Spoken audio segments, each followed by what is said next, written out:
Good evening, everybody, and welcome to another edition of An Evening with the Philosophical Muser. I'm really delighted tonight to be joined by Dr. Herman Mays from the US, and I'll explain in a minute how we ended up being acquainted, and I hope to have a really good discussion with him about some of the issues that have been on my heart for some time, and his too, I understand. So, Herman, thank you so much for joining, and welcome. Yeah, thanks for having me. Should be a good discussion. Absolutely. So if you could tell us a little bit, I'll let you introduce yourself first. So if you could tell us a bit about yourself and what are the key things that we need to know about Herman Mays, would you say? Um, so I'm originally I I grew up in Kentucky. My family's from Appalachia, from West Virginia and Eastern Kentucky. I have a PhD in biology, and I've always had kind of a lifelong interest in animals and natural history and evolution. Hmm. Um, and I actually grew up in a pretty conservative evangelical, actually Southern Baptist upbringing. And so I had to sort of come upon a lot of ideas about evolution from a very early age. So I started reading Stephen Jay Gould and things like that when I was in middle school, maybe. And I decided I wanted to be an evolutionary biologist and got a PhD from the University of Kentucky. And I did a postdoctoral fellowship at Auburn University in Alabama. And I had a stint as a natural history museum curator in Cincinnati, Ohio, for about 7 years. And for the past 7 or 8 years, I've been a professor of genetics at Marshall University in West Virginia. And my research is mostly on evolution of birds, but we've studied some other vertebrate groups as well, but mostly island birds in East Asia is the big push for my research now. We study species limits and speciation using genetic tools and things like that. And I teach undergraduate and graduate courses in evolutionary biology and genetics and general biology, things like that. Hmm.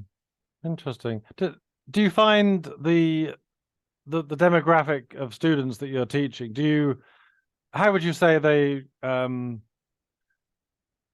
play out in terms of their own beliefs in Christian faith? Do you find much conflict in what you're teaching there, or is it largely people who aren't believers? How does that demographic work out for you? It depends. I think the trajectory has been slow but steady towards the acceptance of evolution, even in the southern, southeastern parts of the US and other parts of the US. So I pretty rarely get any pushback about teaching evolution at the college level. Hmm. It's the resistance is usually is sort of big in social media platforms, right? And in undergraduate classrooms don't really look like a Facebook forum in terms of what people are willing to argue about there, for various reasons. But I'm encouraged that things are going in the right direction in that respect in terms of science literacy and sort of rejection of science denialism, at least among students who are in college, right? Now, the general public is sort of a different animal in that respect. And so among the general public, I think that is an increasing problem of not just denialism of evolution, but sort of science denialism and anti-intellectualism in general. Um, Speaking from the perspective here in the US, but we get that sometimes. I actually teach a course in the honors college here about science and pseudoscience. So we go over a little bit about the philosophy of science. We read a book by Lee McIntyre, it's a quite good book, Introduction to the Philosophy of Science and Distinguishing Science from Pseudoscience. And we talk about creationism and other sort of conspiracy theory, pseudoscience type issues and things like that. And so when I've taught that course twice now, and most of the students that come in there are pretty motivated to debunk a lot of the pseudoscience stuff. So that's good. Absolutely, yeah. I mean, I've been trying to sort of gauge the lie of the land here in the UK, and given how much evidence there is for evolution, given how much the the narrative has changed for creationists, and how some of the completely absurd things they used to say as their best arguments, even they've abandoned them now because they've obviously been shown to be, without merit. And once we get into the field of genetics, that we have an evidential landscape where we can show beyond any reasonable doubt that evolution has been happening over millions of years, and that we are all ancestrally related, and the genetic relatedness is clear for the eye to see. So the reason that Herman and I have got together is it's quite an interesting story, mostly for the UK listeners, I think, is that and I've done a video recently on this subject, but prior to that I'd written an article on Network Norwich appealing to Christians as a whole to say, look, there's nothing good coming out of this creationism debate. It's a distortion of the truth.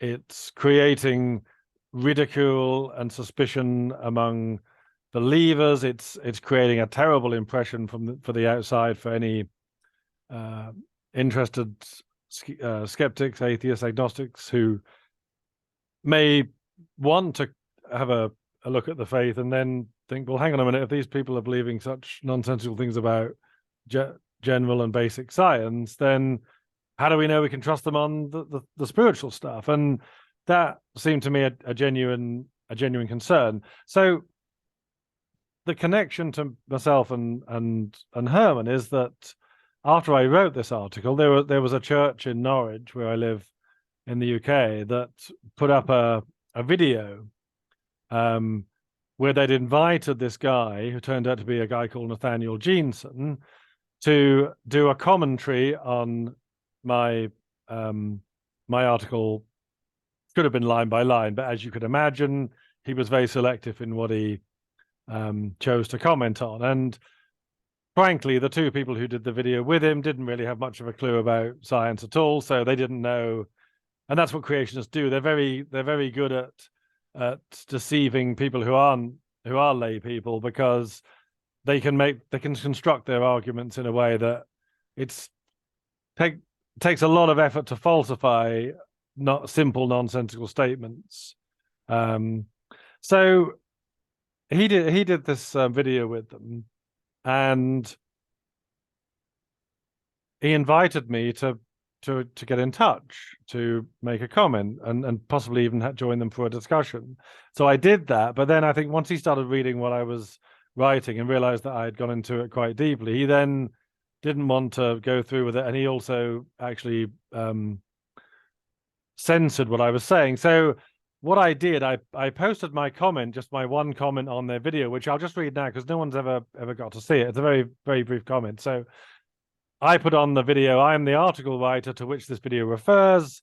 Unsurprisingly, the producers and Nathaniel Jeanson completely ignored the fundamental bit of evidence for evolution in the article, that in biological evolution, we know that taxonomic ranks are consistent, and we know that genetic sequencing and our observations of the tree of life are also consistent with each other, where every species that is supposed to have evolved from its ancestors fits into the tree of life exactly as it's expected if we're genetically related. I mentioned that there are no inconsistencies or anomalies in that hierarchical structure, that it all fits into the nested hierarchy, and the pattern of relatedness that can be observed between any pair of living things through genetic resemblances, and the fact that every single time we do this, they fall consistently within that family tree of relatedness. So I posted it, and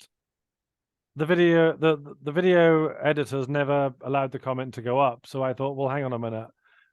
It's bad enough that they're distorting science like this, and that they're distorting the theology of the sound theology of the Christian faith too. But to not even allow someone about whom the video has been made to leave a counter comment. So then I started looking into who this Nathaniel Jeanson was, and I challenged him to a debate very gently at first. I said, we need to have a proper discussion and record it. And again, he said he was up for it initially, so I got it organized, and then he bottled out of the debate. But then I found that he debated with Herman on YouTube, so I thought I'd have a look at that, and I thought, yeah, Herman looks like a good guy, and I'd love to chat with him. So that's kind of the short backstory of how we ended up here. And I'd encourage anyone to watch that video to see what a mess Nathaniel Jeanson makes of even his own arguments. But it's So was that video that he was discussing your commentary on and that you tried to comment on, was that a video that was on Answers in Genesis YouTube channel? I assume. No, it was on the church channel in Norwich. So as far as I'm aware, I know Mr. Jeanson put a link to it on his Facebook page, which is where I first was able to make contact.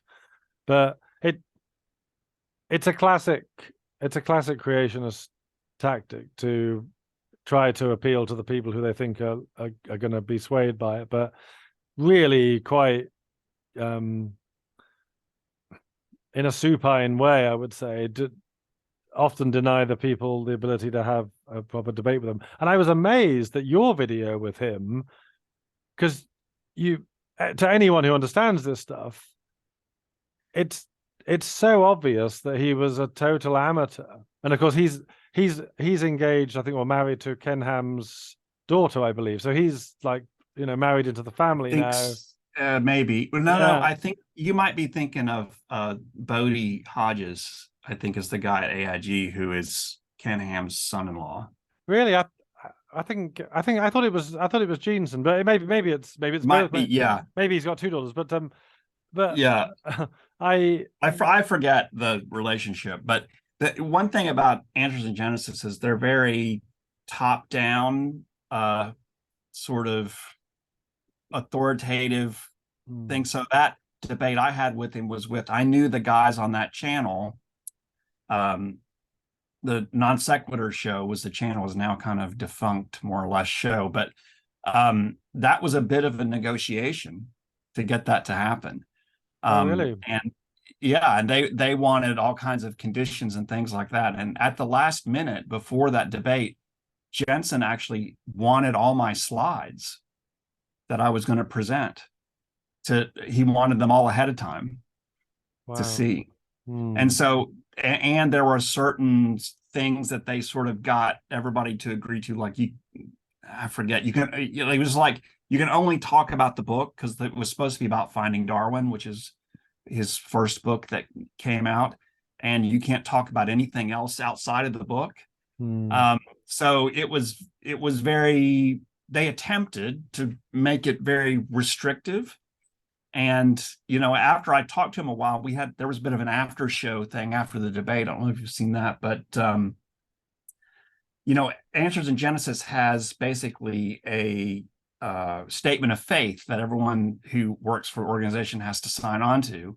And, one of the things in there is about, if it's explicitly states, if there's any evidence that sort of disagrees with our interpretation of the Bible, then you can't accept that evidence. Yeah.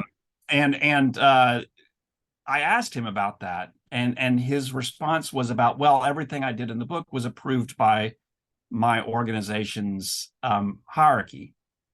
And I was like, well, that's not what I asked you, really. So, but that was sort of an evidence that they maintain a lot of control about the people at Answers in Genesis who they sell as their scientists. They maintain a lot of control over them, what debates that they can participate in, if they do participate in debate, what the conditions are, what sort of things they publish, if they can even publish.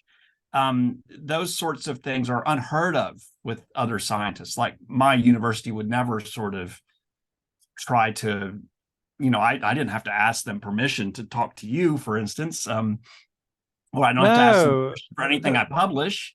So it's a very odd situation. And that is something in my mind, which is why I brought it up with him. should, among regular people, be a source of some suspicion that there's that much sort of control over the people that are supposed to be intellectual and evidence-based and that kind of stuff. So. Yeah, that's a very good point. I didn't know. I knew they must exert some control, but he was up for it at the beginning. And Ken Ham has actually written a column about me a while back when I referred to the Answers in Genesis movement as a cult. And he got very offended at that and said, wow. Yeah. He said, no wonder his words were, no wonder the UK population is so godless, because we're throwing the Bible out with evolution and stuff, and which is something I mentioned in the video. So yeah, I mean, it's possible that Nathaniel was told by the top heavy shepherds, don't debate with this guy, because I was amazed, unless they've censored it. Your debate with him is actually on the Answers in Genesis video channel, isn't it? I think so. Yeah, and I thought, well, that's very brave of them to put that up, because the man doesn't come away from that at all well. I mean, in the middle section, where after you've both done your talk each with slides, and you start to go into the more freestyle conversation, I mean, he comes out of that so badly. I would have thought Answers in Genesis would do everything they can to suppress that, but they seem to have it on their channel. Well, it's an odd thing, because it depends on what audience you ask. If you ask an audience that is pro young Earth creationism and doesn't know anything about science or evolution, they'll say, well, Nathaniel Jensen sort of wiped the floor with this guy. And then if you ask the other audience who's sort of pro science and more, they're either atheist or agnostic, or they're Christian and they're open to the science, and they have a different view. And so I think that's how they viewed it. One of the problems with that debate is he was trying to get me to sort of parrot his arguments, so that his arguments could be seen coming out of the mouth of someone who's a legitimate scientist. And he didn't want to talk. That's why he wanted everything sort of hyper focused on the text of the book and not anything ancillary. So he didn't want to talk about it. He says, well, that wasn't in the book, so we can't talk about it. Yeah, that's what common they do, ancestry is the evidence for common ancestry is abundant, and you ignored it. So part of what I was trying to do there is to point out all of the aspects of the evidence for common ancestry that he ignored. Yeah, that he deliberately didn't include in the book. But he was trying to frame the discussion in a way that legitimizes, if it wasn't like I agree with what he's saying, at least legitimizes it in terms of I'm parroting his arguments. And so I think from their view, they might see things slightly different than Nathaniel Jensen getting beaten in a debate.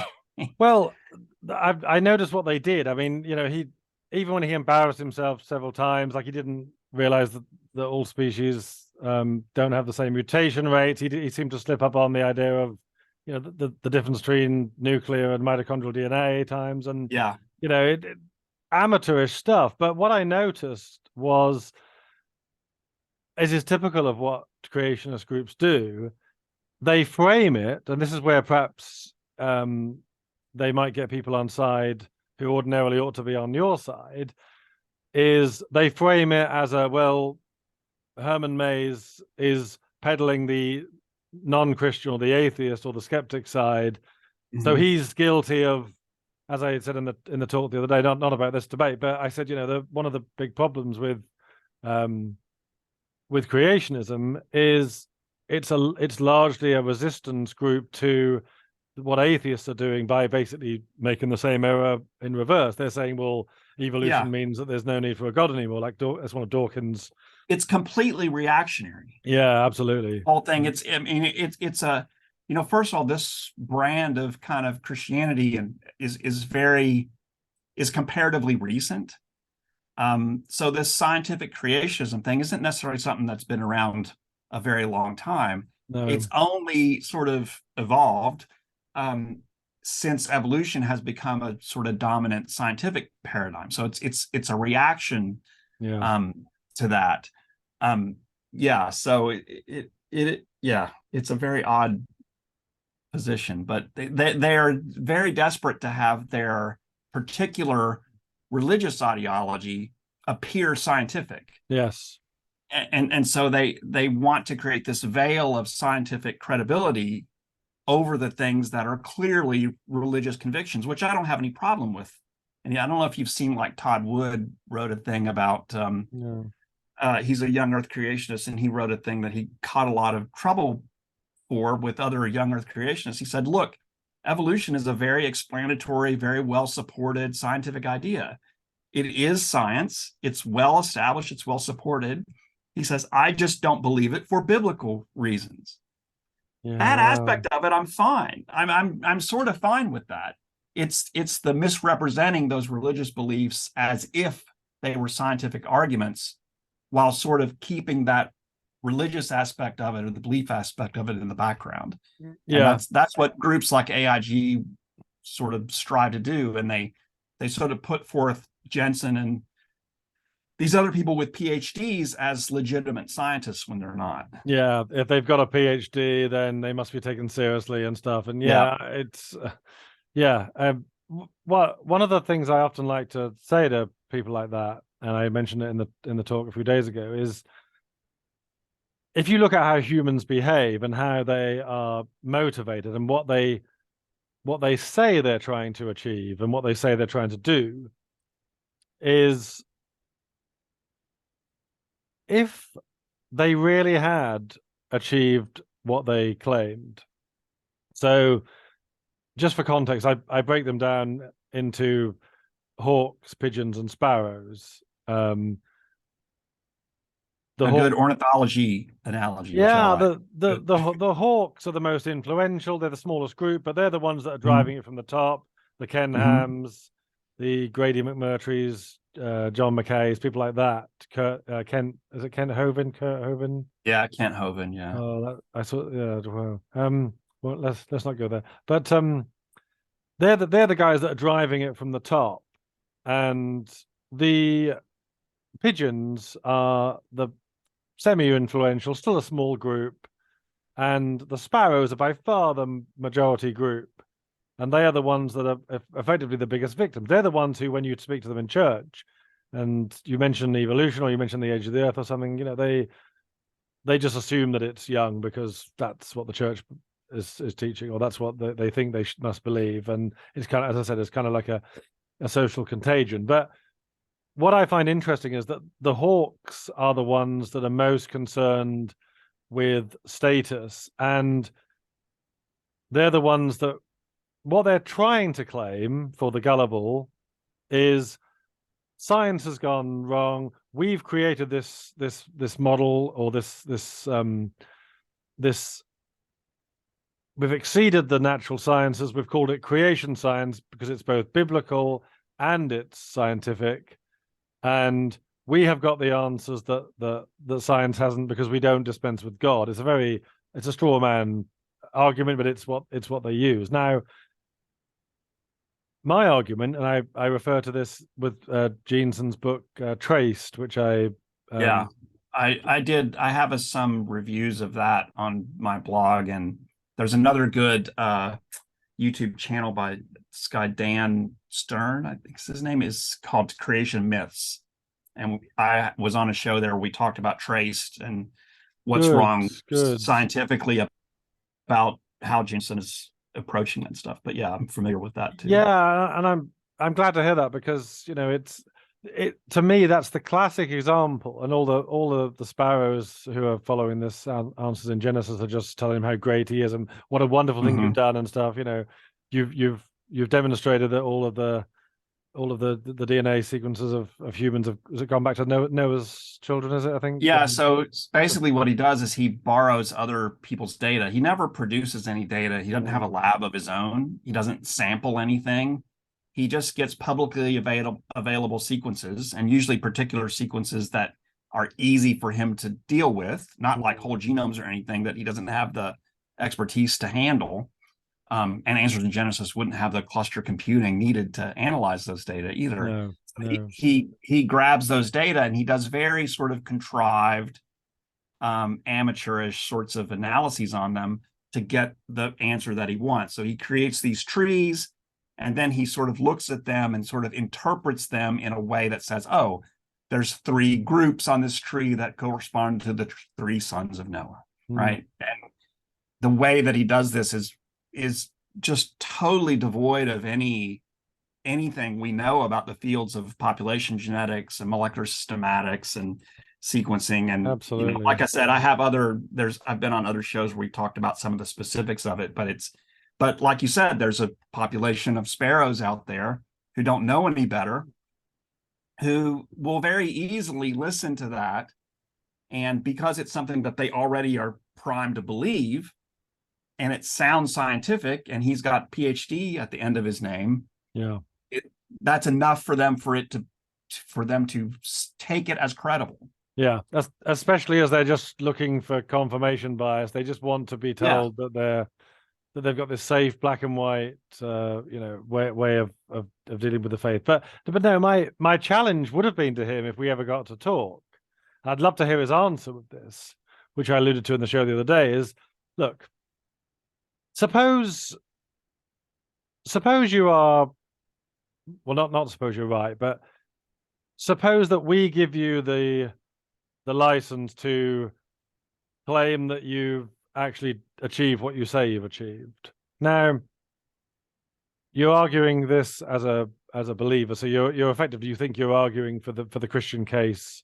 Now, wouldn't you think that if he really did believe, or could actually back up what he's claiming, that this gives him a fantastic position to be one of the foremost scientific innovators of the modern age? Imagine a man, and this is where I want to come into a very, very deep question with you, because it's one of the things I've been thinking about a lot, and I'd love to get your view on it. So here's a man who's got the chance to produce something that proves beyond any reasonable doubt a relatively young Earth, that fits in line with the biblical narrative, that shows all of those cocky atheist scientists how wrong they've been.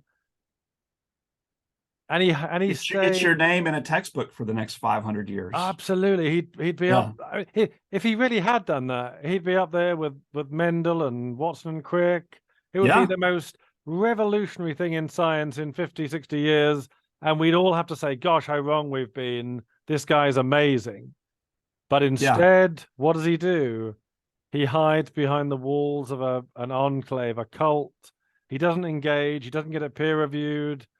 He doesn't engage properly with the arguments directly. He quote mines. He does absurd things. That alone, why aren't you going forward to claim your Nobel Prize in science? I don't know how he would answer that, but the fact that he is choosing his cult-like status and appealing to a few impressionable sparrows relative to the size of the population of the country tells me that he must suspect deep down that he's a con man. And this is I know that's a long statement, but I wanted to ask you this because you've had a lot of experience of this in America, and I'm really interested in this question. It's, to what extent do you think that these people really believe this stuff? To what extent are they enmeshed in a kind of self-deception that's become so familiar to them that they can now no longer really recognize that the mask has been on for so long that they can't nearly recognize what it was like to be an authentic, objective thinker anymore? Yeah, I think it's the latter. Especially for someone like Jensen, he's been immersed in this sort of very fundamentalist evangelical Christian upbringing, and I think he from the beginning knew what he was going to do. He was going to do well at school, play by all the secular education rules, get a PhD at Harvard and leverage that to sort of share his version of fundamentalist Christianity. I think he's so embedded in that view that when he starts to consider, well, why aren't I in the textbooks? Why aren't I publishing these things that are so well supported in the peer-reviewed literature? Why are these things that I publish, why aren't they in Science and Nature instead of on AIG's website? That's where, and this is really in common with lots of different science denialism movements. That's where the conspiratorial aspect of it comes in. So in Jensen's mind, it's sort of like flat earthers, right? So it's like, oh, well, if you've demonstrated so clearly that the earth is flat, why isn't this clear to everybody else? And we have thousands of years of people who've thought about this problem. Well, there's a conspiracy against this view. And so I think Jensen sort of can inhabit that world with this belief that there's a conspiracy against his ideas, and his ideas really are sound and well supported and all that stuff. But there's this cabal of secularists and atheists and people who are against him, right? And this is where if you watch a lot of stuff that a lot of these people say, they sort of view the world and view science in particular as this sort of two-tiered system. There's secular science and there's Christian science. And there's a secular worldview that evolution can exist in, and then there's our Christian worldview that creationism exists in. And the reason that secular scientists don't believe us is because they're secular and they're atheists and they're against our religious beliefs, which is baloney, right? Because I've been in this business a very long time, and frankly, I've talked to a lot of my colleagues about evolution, about all the sort of nitty-gritty details of what we do in the genetics and speciation, all the things that we study. I have no idea if they're atheists or Christians or Buddhist or what they are in their side, because I know that there's so many people that can have different beliefs but agree on the evidence, right? Yeah, So it's not as if there's just this secular worldview that props up evolution, and Jensen is promoting. And the Discovery Institute and Intelligent Design does the same thing. So they make these in a more sophisticated way than what young Earth creationists do. They make kind of a lot of these same arguments that it's a worldview difference. Like the reason that we can't get published is there's this conspiracy of secularists and atheists that are against us. It's fine. So I think that's how he sort of deals with that disjunction in how great he thinks he is versus how great his work is empirically. Like, it's not in Science or Nature, and it's not in the textbooks, and it's not having any impact in biology. Yeah, So that's right. I think he's convinced himself that his work is so hallowed and so above because it's both God driven and science driven, that it's as you say, it's almost like a conspiracy theorist paranoia, isn't it? It's like, well, I convince myself that the mainstream science won't ever embrace it because they're against me, because they're not believers. Yeah, these people like to see themselves as heroes in their own story, right? So often you'll hear them compare themselves to Galileo, right? And they'll talk about, well, everybody thought Galileo was wrong, and there was this institutionalized sort of idea that he bucked the system, and that they see themselves in that light, and they don't look at the differences between Galileo and them at all. So there's a strong human urging to see yourself in this heroic kind of way, as especially in the United States, but probably a lot of other places as well, as the little guy fighting the big machine. I think, and they often portray themselves in that, with that narrative. Yeah, I mean, it's because if they did start to dig down a bit more deeply into their own psyche, I mean, they would know, for example, that, or they should know, that the majority of Christians do accept evolution, despite the fact that the young Earth creationists seem to be everywhere at the moment. the majority of Christians do accept evolution, thankfully, and the official stance of the Catholic Church and the Anglican Church and most European Lutheran, Presbyterian, whatever, is an evolution supporting doctrine. And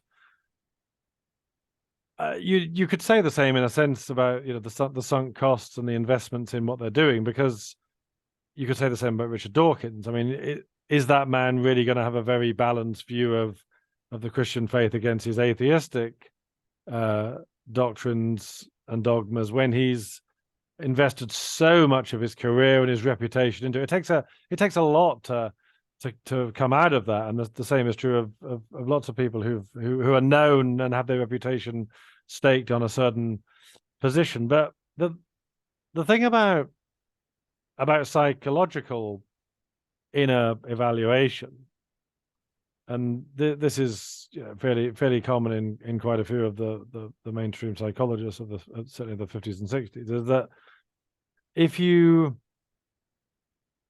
have cause to question something that you claim to believe, then there's a kind of there's a gut instinct which tells you whether what you're saying is authentic. You may suppress it, you may decide your reputation or whatever is the stakes are too high. But I know, for example, that when Jeanson was debating with you, when you challenge him to answer a question and he can't answer it, so he decides to try to change the subject, and good on you for not letting him get away with that. He knows internally that he must be feeling pretty weak at that point. Whether he puts on a show for the camera and carries on, of course he will, because he's trying to save face and he's trying to speak for his crowd. But this is why I'm very interested in this question about self-deception and how much they really believe it, because I think you're right. I think they put this mask on, and maybe like Dawkins has, and because Dawkins must know that the conflict between faith and science is nothing like as banal and as elementary as he thinks, and he knows he's not doing the faith a service. So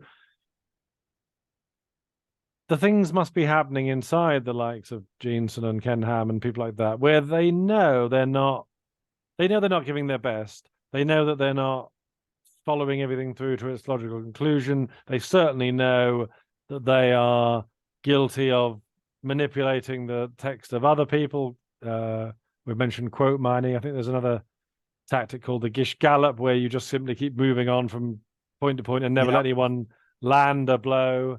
Yeah. So they must, to a great extent, have an inner animus, almost like an inner self-loathing that they're not being authentic. And yet they must be suppressing that and refusing to engage with that. And that must be a pretty tough thing that's going on inside them. Yeah, I think for instance, in a debate between someone like myself and someone like Nathaniel Jeanson, there's a kind of asymmetry there. I think you're right. I think once I start talking about coalescent theory and rooting trees and the real sort of details of how systematics works, he must realize that he's in over his head. Yeah. Because, I mean, he must. The asymmetry comes in to where he's like, I'm in over my head, but for me, this is an existential battle. From my side, I'm just on a YouTube channel explaining the science. Yeah. It's not sort of an issue of anybody's eternal salvation. I'm just telling you how the science works. But for him, he can't say if he acknowledges that, geez, I don't know what I'm doing, then that undermines this goal of his, which is the ultimate goal, is to convert people to his particular brand of Christianity. And so there's in terms of the importance of it, and there is this really big asymmetry between what I'm doing in those channels and what he's doing. Mm. Now, he might say that I'm there to convert people to atheism too, but I'm not. I'm just there to just explain how the science works and how people choose to reconcile that with their beliefs. I'm fine with. Yeah. Right. And you could say maybe the same thing with Dawkins. Dawkins is when Dawkins talks about atheism, he's not. I can't say anything as a scientist about atheism or Christianity and things like that, really, right? Unless your religious beliefs are so tethered to the empirical, like you can't be a Christian unless the earth is 6,000 years old, then I can speak to that claim, right? Yeah. Yeah. But broadly speaking, I can't say anything like that. And so Dawkins, when he talks about atheism, which I personally think is fine, but he's not talking, in my view, he's not talking as a scientist. Agreed. About it. Yeah. He's talking as in a philosophical sense or a theological sense and things like that. And I think that's fine. Those can be very interesting discussions to me, but it's not science. No. And equally, Jensen is wanting to look like a scientist to further a religious goal. Yes, absolutely. And so he can't acknowledge his shortcomings on the science because he thinks that will erode that religious goal that he has. Yeah, and one of the main things for me is that, of course, the Bible is very deliberately not a science book for all sorts of reasons. There are statements in it that you could make a loose scientific connection with, but science is only a few hundred years old in its formal sense, and there's no scientific statement in the Bible which is made in accordance with how we would make scientific statements now. So as far as I can lay out to the creationists, any attempt almost algorithmically falls short at the beginning because you're trying to distill some scientific truths, particularly in early Genesis, about the age of the earth, about the evolution of languages in Babel and Noah's Ark and all this sort of flood and stuff like that, and for years, my position was always, I'm not doing these debates with creationists because it gives them too much airtime and credibility. It's like if we step on the stage or if we do a video, this was actually pre-Zoom days, but if we stand there together and debate, then by my turning up, I'm saying that you've got something worth debating. Now, I think there's a lot worth debating around the psychology of it, particularly, and the theology too, perhaps. But I wouldn't stand there and debate a flat earther either. But I've kind of stepped out because I feel like it's doing so much damage now, and it isn't retracting as I hoped. It seems to be spreading like a contagion, and I felt like I wanted to come out and say this, in the hope that it did some good, Yeah, it is for me, it is a bit of a quandary because as a scientist and a science educator, I want to sort of counter these sorts of science denialism claims, and you have to. You can't. I think for a long time there's a lot of people in my field who have said just ignore it and it'll go away. The more attention you pay to it, the more it spreads.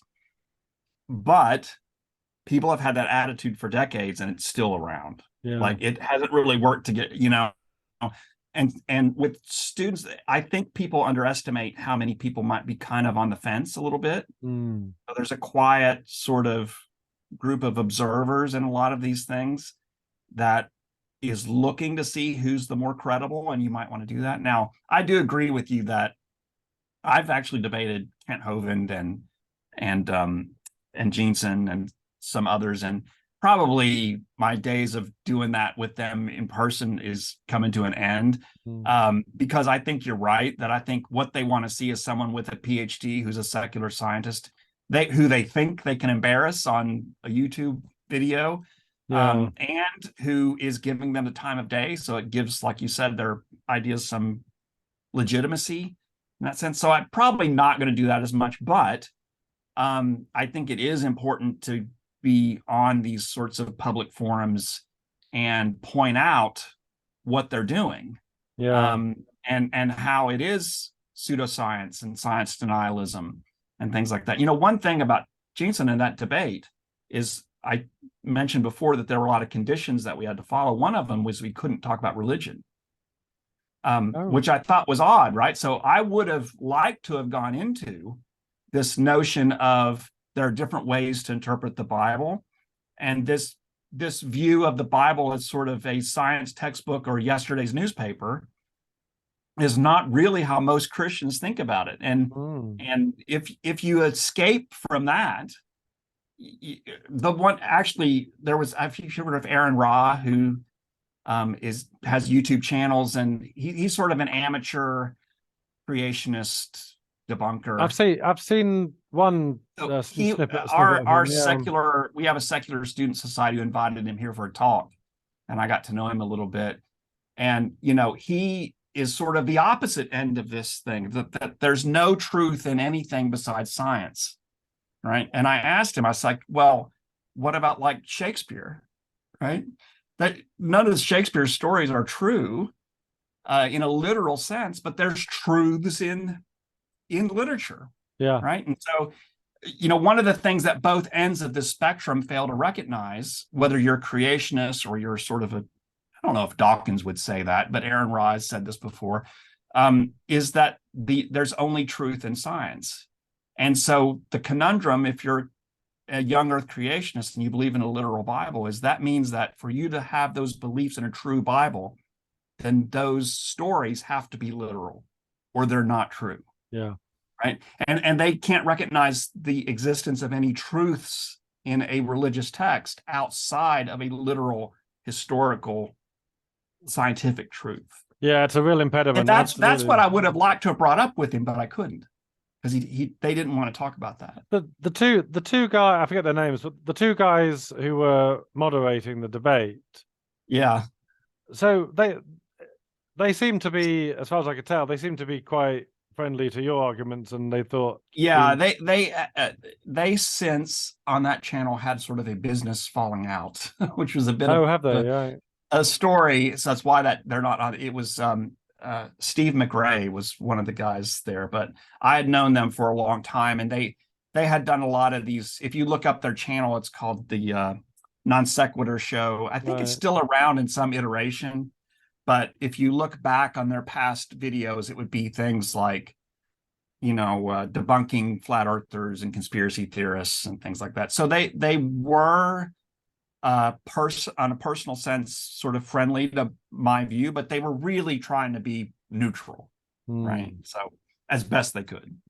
I mean, in terms of rational persuasion, I mean, there's a great observation by Pascal in his wonderful book Pensées, and he says that the people are generally better persuaded by reasons that they've discovered themselves. So part of the battle, and of course this is hampered by the creationists, because they're not even looking to be engaged with another way of thinking. But I found with other things like with politics, I mean, economics and other stuff too, that I often write about and talk about, that if you tell people how wrong they've got it, they're obviously going to recoil and be a bit more defensive. But if you help them to discover it themselves and feel like they've arrived at the conclusion themselves, it's a bit of a sleight of hand in a sense, but it empowers them and it makes them feel, you're more likely to persuade someone that way. It's why it's important never to try and change someone, but help them to change themselves. But I think one illustration, you mentioned Shakespeare, and I think this is, you're right. There are, science is a profound tool and one lens of observing reality and engaging with reality, but it's not the only tool. And I think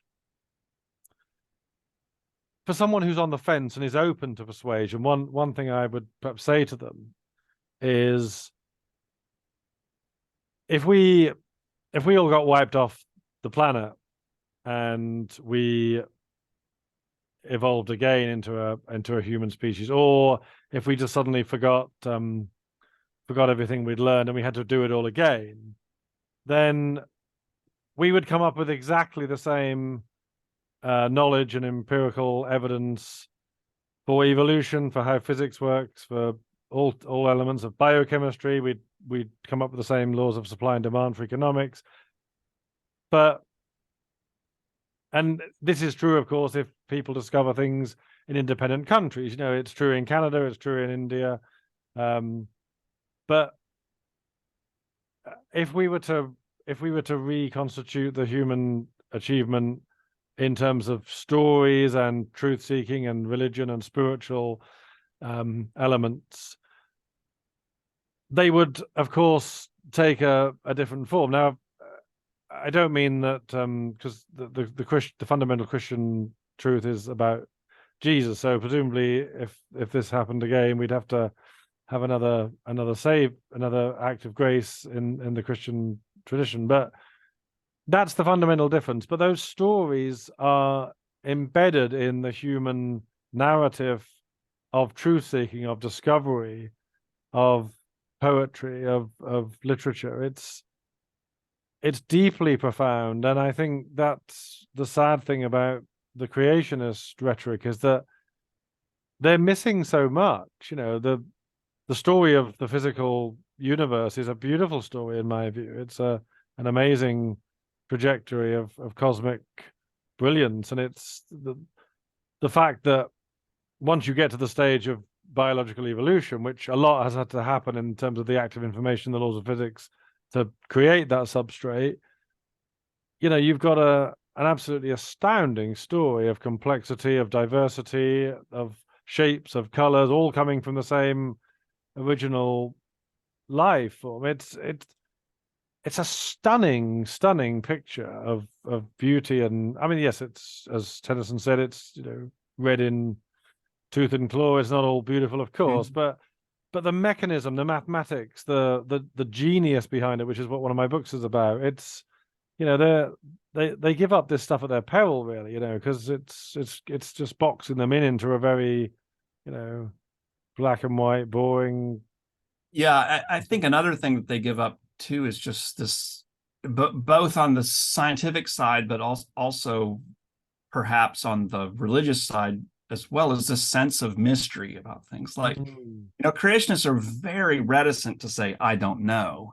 They always like to have, they always believe they have absolute certainty with things. And that's not really how humans work. I mean, one thing about being a scientist is you have all of these questions that you don't know the answer to. Yeah. And that's fantastic. Like, people often who aren't scientists don't understand that when you do a research study, some of the best research studies at the end of the day don't just end up with answers to the questions you started out with, but they end up with new questions. Absolutely. And so this constant sense of curiosity and mystery and things like that, both in science and philosophy and literature and theology, is something they miss out on because they want to exist in a world of absolutes, where there's absolute certainty in things. And that's a lot of the criticisms you see of creationists towards science, is either they get science provides them an absolute answer, or any other answer short of that is not worth accepting. Yeah. And that misses so much about not just science, but human experience in general. Oh, it does, absolutely. And there's something really gratifying and satisfying and fulfilling about going on a search together for the truth, whether it be two individuals or a human species as a whole. The things we discover about reality are so enriching and so rewarding. And that I'm very excited, actually, because in my economics book, I don't know if you heard of this, but there's a theorem called Auermann's agreement theorem. I'm not sure if you've come across that. So Robert Auermann is a mathematician who basically, he showed that in his model if two computers that were rational, unfeeling computers had two sets of facts each, and they were trying to converge upon some truth related to those facts, say like a detective trying to solve a scene of a crime or something like that. Mm-hmm. Because you're taking human emotion and feeling and bias and tribalism out of it, he showed that those computers would reach an agreement in fairly quick execution time because there's nothing else at stake. And there's a mathematician called Scott Aronson who proved that theorem, and he's agreed to come on my show in July, hopefully. So he's traveling at the moment, so I think that'll be a really good show. But what it did for me in my economics book was it excited me to think that actually there's a better story to this, which is that, of course, we're not saying that humans are likely to agree on stuff in the same way that Aumann predicts with computers, but because of all the obvious reasons, and lack of knowledge is one, and all sorts of other psychological biases too. But just the fact that if you do find a fellow truth seeker, a mucker, if you like, who can join you on that path and say, yeah, I really want to know the truth and I will accept it no matter what, then doesn't the world become even more amazing? And I like Aumann's agreement theorem because it gives an illustration that actually, if we are prepared to be honest with ourselves and enjoy the adventure of truth seeking, gosh, we can have a good time, and you can really feel liberated and exhilarated too. Yeah, I don't think for a lot of young Earth creationists in particular, I don't think that's something that excites them nearly as it would excite you and I. I think they're far more interested in this very authoritative sort of conclusion that they don't want to engage in this sort of search for something that they don't know what they're going to find. Right? They want the answer. They want it up front, and they want it to be certain and absolute, and they don't want to sort of have a mystery in front of them that they have to muck their way through forever, right? Whereas scientists love that, like the idea that we're always looking to understand nature more. That's why we have science, and we get a little more insight on one area and more questions on another area. But I think for young Earth creationists, that's not something that resonates with their identity. And really, for them, this is all about identity. And that notion of an uncertain world governed by probabilities and things like that is, once they accept that world, it's hard for them to identify as a Christian anymore, because their Christianity is so wrapped up in these ideas of certainty and literalism, that accepting those sorts of scientific types of scientific knowledge means that they would have to abandon that identity. And that is so and I sympathize with that, because your religious identity is one of the most precious things you have. And if you have a religious identity that's so restrictive that you can't accept this world where there's uncertainty and probability and evolution and all of these things that scientists love, then you're going to be very motivated to reject the science, because understanding nature is not as important to you as identifying as a Christian. That's the problem. And so people like you are important. And you think of like Francis Collins or Biologos or all these people, more so than atheists trying to convince people of evolution. I think it's very important for people who have religious beliefs to demonstrate that you can still be a Christian and accept science, including the science of evolution. And that gives them a way. What they're looking for ultimately is a way out, I think. And if they see a way out, I can be this thing that's so important to me and I can accept the science, that's where people might start to move forward. But really, the two ends of the spectrum are the same.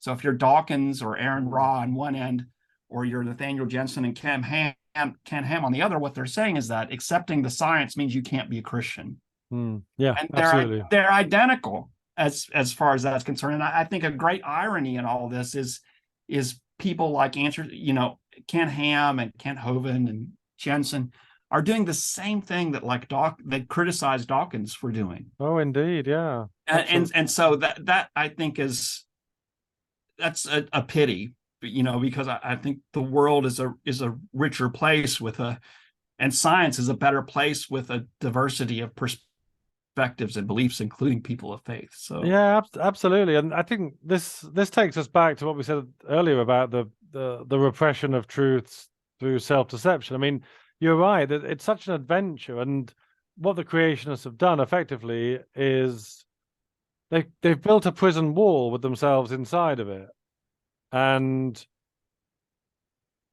But that to me suggests that niggling down inside, the fact that they're not prepared to come out for this adventure tells me there must be a part of them that doesn't quite believe it with the same conviction they claim on stage. Because if they really did believe it, going back to the point I made earlier, if they really did believe it and felt they could come out and confidently defend it, then they're getting all the adulation. They're showing that the scientists have got it wrong. That's a great bit of kudos for the Christian faith. And so I think when you repress something and you lie to yourself to that extent, you kind of bury that thing. And so rather than exploring it honestly and working out where you're going wrong and which reasoning elements you fail to address, if it stays buried for too long, then as we said, the sort of present you and the you that forgot about what you didn't put right before almost become indistinguishable. And I don't know if you have this in America, but one thing that's really kicking off in the UK and some of Europe too is a fundamentalist climate alarmism, where there are conscientious people who are trying to get the conversation to be more in government, but there are extremists who are gluing themselves to buildings and standing in the middle of highways and causing traffic jams 4 miles long. And these are the people the police have almost no power to do much because they're just a bit pathetic, really, at the moment.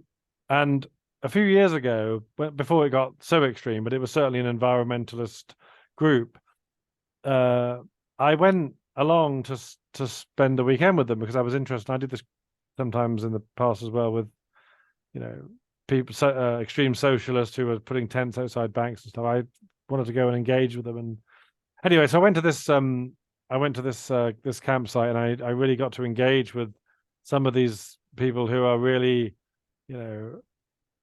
so far removed from my belief system. And a lot of them, at least a proportion of them, kind of admitted that they didn't really care that much if their arguments made perfect logical sense or empirical sense. They just liked the sense of community. I'm not saying that's exactly the same with creationists, but the way they behave with each other, and what I think happens, and I think this does happen with creationists and all sorts of other groups, is it's this natural human tendency to want to form hierarchies, and someone always wants to be at the top of that hierarchy. And obviously the most extrovert, often the most conscientious of the group, even if the group as a whole isn't very conscientious or extrovert, there'll always be a dominant 2 or 3, and you'll find that in juries, you'll find that in all sorts of areas. And you see then that sometimes groups break up because someone else wants to have their own denominations in churches, in Christianity, and even the creationists fall out, don't they? And they form different subset groups and say, well, it's Freud's narcissism of small differences. We might agree on almost everything, but you've just got one thing wrong. So right, a new group, new hierarchy, and that's what we see. And I think that's what's happening with the creationists now. I mean, intelligent design is trying to make it brand itself as the more credible alternative and stuff like that. But what I wanted to ask you about this is you talked a little bit on email with me about your religious beliefs, and you told me about how you were brought up in a Christian home earlier.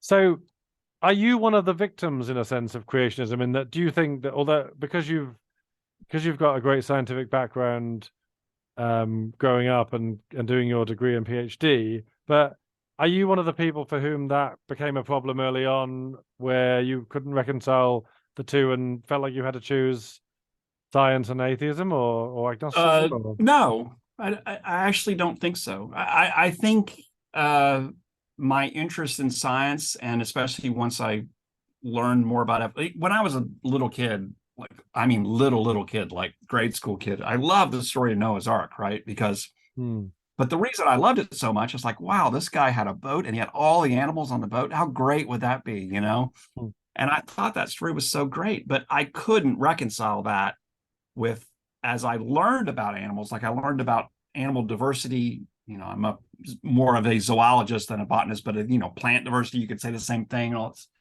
of fungi, you know, just the biodiversity of life in general.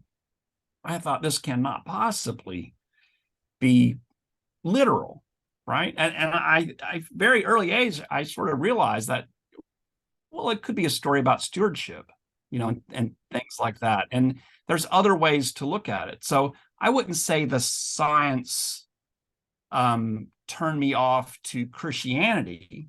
I would say the science turned me off to this fundamentalist version of Christianity. But because I so strongly identified with being from Kentucky and being from Appalachia, and my family is still strongly Christian, and there's lots of aspects of going to church that resonated with me and things like that. I didn't hold it against Christianity in general, you know, and so I had no problem with any of that stuff. So I wouldn't say science did not make me an atheist. And as I told you before, I don't think of myself as an atheist. And it certainly didn't turn me off to, it didn't force me to have negative opinions of people who call themselves Christians for no other reason than they're Christians. So I wouldn't say that at all. I think you can point to a lot of people who say that, well, the science made me reject Christianity totally, you know, any manifestation of it, any interpretation of it. And I'm not one of those people at all. I mean, it definitely made me reject the sort of naive literalist Christianity that I was brought up with, but not Christianity in general. No. Yeah, I think there seemed to me to be several groups, and one of them, as you say, is the group that has the false dichotomy and accepts science and thinks that there's no room for the miraculous or Christianity, and that faith is dubious. Others I've met which really saddened me, are the people who did have a genuine faith and were just had the creationism peddled so fiercely and rigorously into their heads that they felt like they had to choose between one or the other. And you actually mentioned someone earlier, and I think there's another scientist I've heard of too who said this, who basically said, look, I accept all the science in my head, but in my biblical heart, it's like, well, it has to go, because and there's been some very sad cases of that I've read. And so are you said your family are still Christians largely. So given what you've accomplished and how well you've explicated the scientific arguments, I presume that have they, if they ever were creationists, moved away from creationism? Do they accept evolution now? Honestly, you know, like my parents are in their 70s now, and I don't think we might have had 2 or 3 discussions in mine. I'm in my 50s. We might have had 2 or 3 discussions at the most in my entire life about it. Oh, wow. I think one thing that people don't realize, like you and I are used to talking about these things with people, going in Facebook groups, arguing about it, thinking about it, reading about it. Most of the public don't put any thought into this. No. Right. And I think that's something that a lot of people who are engaged in these sorts of debates don't really realize. So I think they have never, I think most, not just my parents or, other people I know, I think most of them have not really been compelled to form a strong opinion about it. And so I just think it's something that, whether it's true or not, is not something that's important to them and not something they think about. Yeah, I mean, most people are carrying on with their daily lives, and they have their faith and their church and their community, and they're participating in that without a lot of philosophizing about it. And I think that's fine. I don't have any problem with that at all. I think it's great.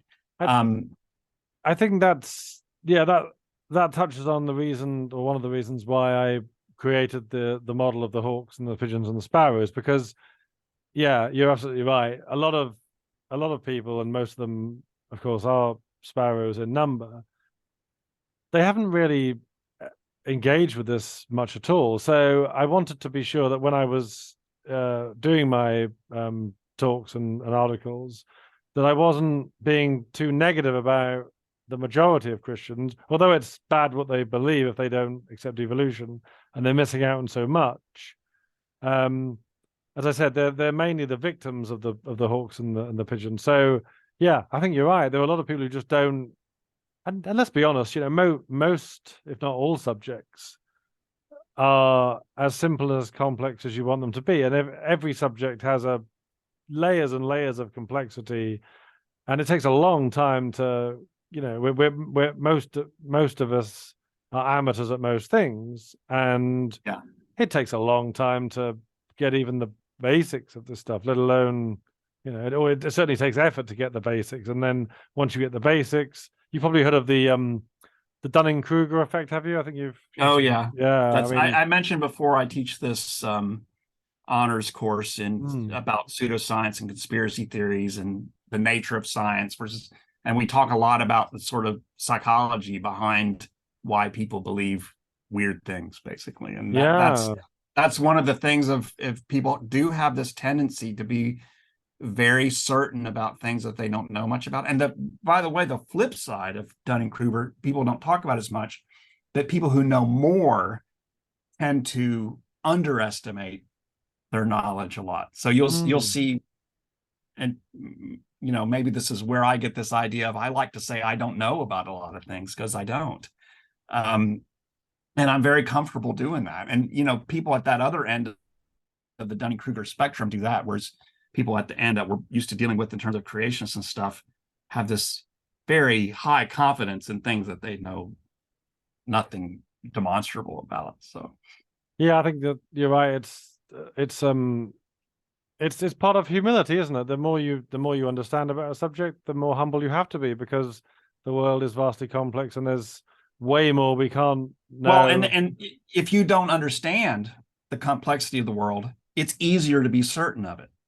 Yeah. And so people who have more knowledge have more humility, because they know more. They know, this was Donald Rumsfeld thing, is the known knowns and the known unknowns, right? And people who know a lot, know that there's things out there that they don't know. Yeah. People who know very little think that what they know is enough. Right. And so that's why they tend to be more confident in it. And I think, I guess you could say for some people, maybe if you want to not be very charitable about it, it's a kind of intellectual laziness. Yeah. In a sense that, they know what they know and they don't want to take the time to know anymore. And they're confident in that, which I think is unfortunately fairly common. But I think that's what explains a lot of it is. Yeah, I mean, that's right. My father-in-law is very into trains and railways, particularly railways that don't exist anymore. And I don't have the slightest passion for that at all. I'm much more interested in people, and I can't ever pretend to have the same sort of enthusiasm as him, but I'm happy to say I'm relatively intellectually lazy about trains and disused Yeah. railways. But yeah, I mean it's probably worth mentioning, particularly if people are watching who don't know the Dunning-Kruger. I haven't got anything to visualize it, but the vertical axis represents a perceived level of expertise, and the horizontal axis represents time. And from memory, the image is that after a little bit of time and a little bit of probing into a subject, the perceived expertise goes right up here, and they call that Mount Stupid, which is right at the beginning of your journey. A little knowledge is a dangerous thing, is one of the quotes. I think it's Benjamin Franklin who said that.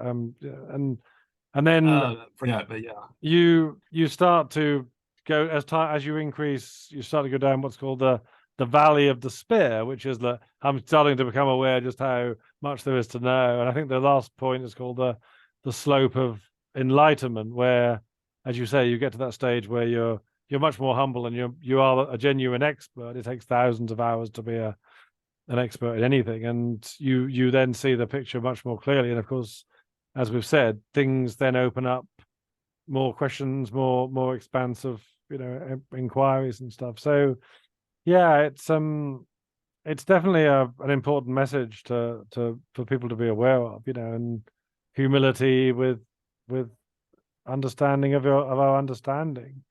So I guess going back to the faith question then for you. So how would you describe your how can I put it? How if somebody said to you that they believe that Christianity is true, that has the truth in the whole sense, that Jesus is God, that he died for our sins, that he rose again, and all of the fundamentals.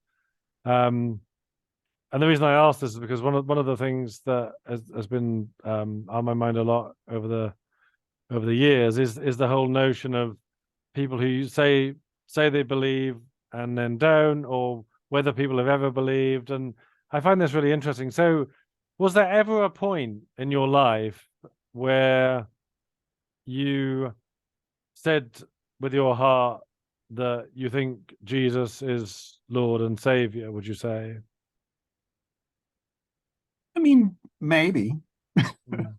I've always been the type to where I think I've always been comfortable with this. I don't have the answers to all these things. The way I see a lot of this stuff, all of those sorts of beliefs serve a purpose in people's lives. They give your life meaning. They give you a sense of community. They give you purpose. They sort of frame your moral self in a way. And if those sorts of beliefs are working and bringing good in your life, then I think they're fantastic. And a lot of those aspects of Christianity I've used in that way in my own life. So I think there are lots of aspects of Christianity that are important to me and give me purpose and meaning in my life. Now, I might not agree with you or with someone else who calls himself a Christian on every aspect of it. And frankly, I don't have all the answers. And so that's why I'm sort of uncomfortable pigeonholing myself in a category, because I sort of view it as a much more complex question than what people tend to take it for. I think when you ask people, do you believe in God or are you a Christian? They give a very quick categorical answer.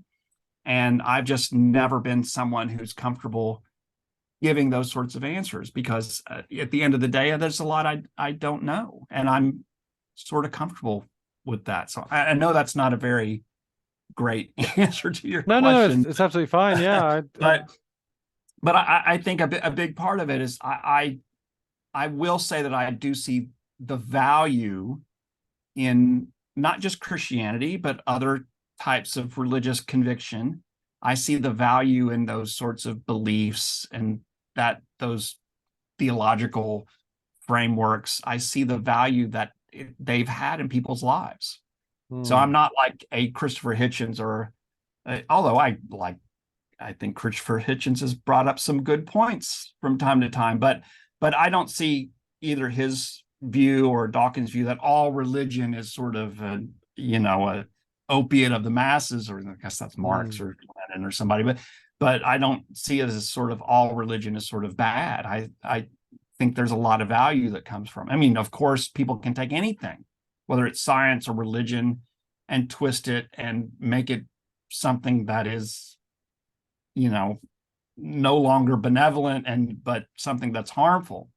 And so the way I see it is, if your beliefs are providing you with some value and meaning and purpose in your life, you're not hurting yourself or others in the name of those beliefs. You're not coercing anyone to share your beliefs. And in terms of the creationist aspect, you're not misrepresenting your religious beliefs as something they aren't, like pretending they're science. As long as those things are there, I think religion is a very beneficial thing to a lot of people. Yeah, and thank you. Yeah, I think that probably underpins, the sort of main corpus of our discussion. Really, is that we're when you talk about Christianity, and it depends on who you ask and where you ask it, and I think what we're trying to do, and particularly with the challenges to creationism, is to try to get some of the litter out of the stream, so to speak, to try and make it as palatable, and to present, in my case, a Christian faith, and in your case, a set of religious beliefs and a set of scientific qualities that make the world a better place, that make it more interesting, that make the utility of truth seeking arrive at its potential for each individual. And yeah, I like what you're doing, and I think it's appreciated that we're on different sides of the pond, but I've appreciated what you've been doing to add your bit of cleansing to the pool, so to speak. Yeah, and like I said, my goals are mostly in science education and making sure people understand the science. But I think stuff like what you're doing in terms of explaining your beliefs in a way that can accommodate the science and maybe is a little more a fuller expression of the faith, I think that's what a lot of people need. So if someone views accepting evolution as something that's going to be the end of their Christianity, then they need things like that. I mean, that's what they need more than they need my sort of technical explanation of the data. Those people need that theological framework that can fit science into it. And for those people, I think that's fantastic. That's and people like you can help them do that. Yeah, thank you. I take that point, because to the people who just want to write you off as an unbeliever, in the same way that they might do, was it Aaron Ra, you said his name was? Yeah, you can look him up on YouTube. Yeah, he's sort of like a Dawkins or Hitchens YouTube version, like light version. Yeah, well, this is it. The creationists will always have that against people who are, as you're doing. You're expounding on the science in a very admirable way, and challenging what you see as falsehood. I think that's a great thing. But so yeah, you're very appreciated. But I think, as I said in the first talk a few days ago, I started with the Bible because I think fundamentally, despite what they say about the science, I think the thing that's really causing creationism is this sort of hyper biblical literalism, where they think that to not take it literally would be to deny the words of Jesus, who refers to Adam and Moses and Noah and stuff. So yeah, I think we're both trying to tackle it from different sides, but I think we're doing a good service to the reputation of truth seeking, because and I see that in your work too. So yeah, it's nearly 90 minutes now. Yeah. I was just going to ask one more thing. Anything else you want to talk about or say that we haven't covered? Yeah, Or I agree with what you're saying. I think it's great that I don't think you and I have a lot of the same, really, maybe very few of the same sort of religious type beliefs, but I think we have a lot of the same goals, really, especially in terms of science education and things like that.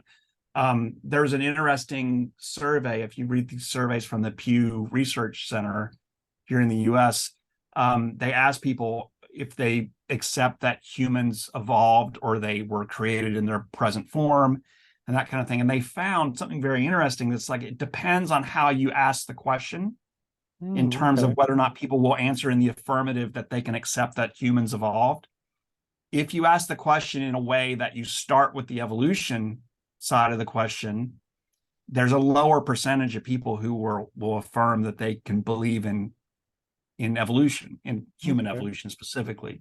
If you ask in a way that begins by asking them about God and then saying that, okay, now that we've established you can believe in God, now I'll ask the evolution question, a higher percentage of people, a significantly higher percentage, will say that they believe that humans evolved over time. Oh, interesting. And so there's real, being a scientist, I like data. There's real data reasons to talk about this problem, not so much in the technical details of debunking every sort of nonsense like that Nathaniel Jensen and other creationists put out there, but talk about it in the sense of giving people a framework to where it makes it okay for them to accept the science. And so that's really what I, both for my friends and colleagues on the Christian side and other religious faiths, but also my friends on the atheist and agnostic side as well. I think that's a good way to think about it.